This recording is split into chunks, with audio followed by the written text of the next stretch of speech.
Hello, this is registered respiratory therapist Khalil Hill.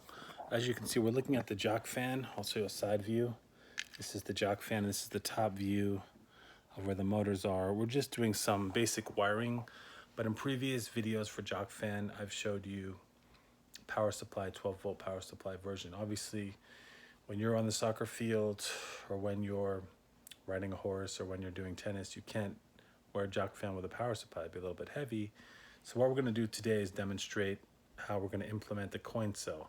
As you can see, this is my cooling and blowing fan on the bottom. It's built of a flex filament sponge fan blade, so it's very flexible. And when I turn it on, get a little closer. See that rotation?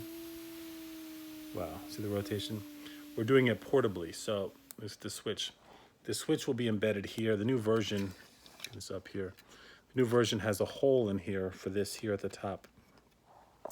And that wiring will effectively be just switched on and off. So if you were a decathlon athlete embarking in water sport or something, or a different obstacle course with water, you could deactivate your jock fan, turn off the motors, submerge.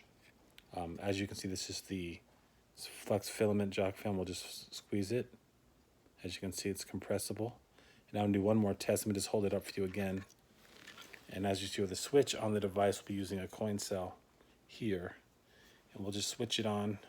This is not the hardware. This is just a demonstration. So it's off and on. Okay, just uncame and plug. But that's a general idea. You can see how fast it rotates. And that speed of rotation provides thermal regulation of cooling as well as flatulation blowout dispersion.